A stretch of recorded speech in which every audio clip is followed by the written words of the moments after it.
शिक्षक साथियों, एक बार HRSB education and motivation YouTube channel पर आपका फिर से स्वागत है।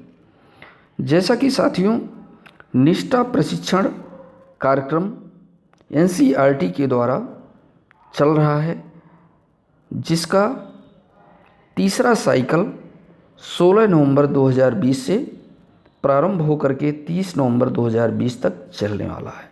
जो मॉड्यूल 7, मॉड्यूल 8, मॉड्यूल 9 शिक्षक साथियों को कंप्लीट करना होगा।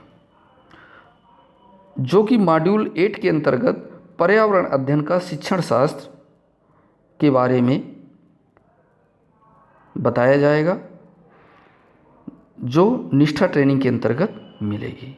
साथियों, अगर इस YouTube चैनल पर पहली बार जुड़े हुए हैं तो सबसे पहले इस चैनल को सब्सक्राइब कर लें, ताकि निष्ठा प्रशिक्षण कार्यक्रम से जुड़ी हुई अपडेट्स आपको मिलती रहें।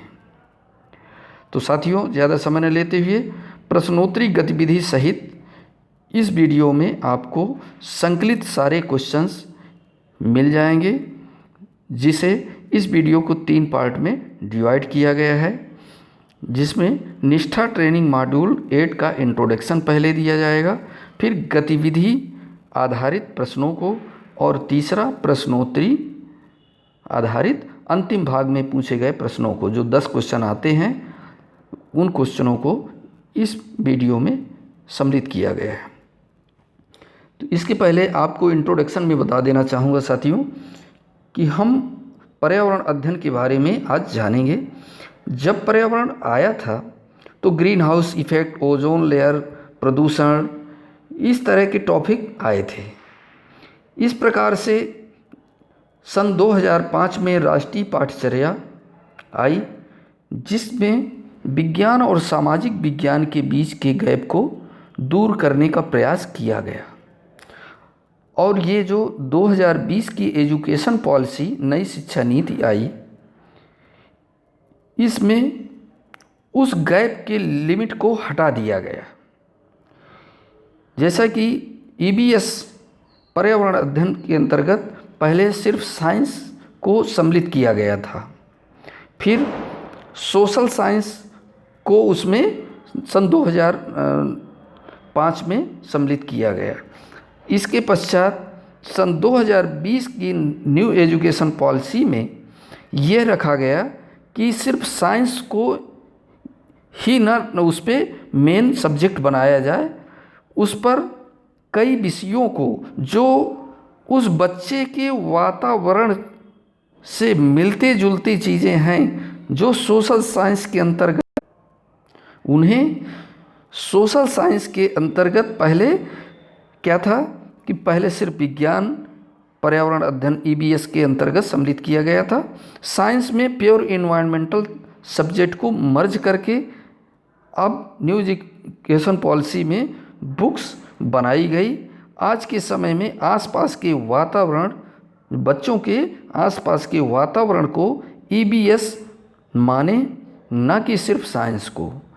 बच्चों के आसपास बगीचे जैसे तालाब, नदियाँ, खेत खलिहान आदि को लेकर के हम अध्ययन करेंगे, जिसमें सारा वहाँ पर सामाजिक परिवेश का अध्ययन किया जाता है।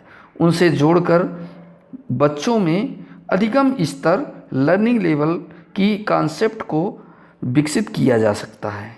तो साथियों, ये इंट्रोडक्शन था इन्वायरमेंटल स्टडी का। अब बात करते हैं गतिविधि आधारित प्रश्नों की, जो बीच में हमें कुछ एक्टिविटीज़ होती हैं, उन पर आधारित क्वेश्चंस होते हैं। तो गतिविधि 1 पर आधारित अपनी समझ की जांच करें। इसके पश्चात जैसे कि गतिविधि 1 में स्वास्थ्य शिक्षा पर्यावरण अध्ययन में एक विषय के रूप में शामिल है। यहाँ पर साथियों, गतिविधियों में सही और गलत हमें देखना है कि कौन सा सही है और कौन सा गलत है। 2 ही ऑप्शन रहेंगे। तो यहाँ पर पहला क्वेश्चन है, स्वास्थ्य शिक्षा पर्यावरण अध्ययन में एक विषय के रूप में शामिल है, यह सही है। अगला क्वेश्चन, स्वास्थ्य शिक्षा पर्यावरण अध्ययन में एक विषय के रूप में शामिल है, यह सही है। अगला क्वेश्चन, केवल सामाजिक विज्ञान और राजनीति विज्ञान पर्यावरण अध्ययन से जुड़े विषय हैं, यह गलत है। ताकि नई शिक्षा नीति में कई विषयों को लेकर के, उसके सामाजिक परिवेश को लेकर के, उसके वातावरण परिवेश को लेकर के सभी को सोशल साइंस को समेकित किया गया है।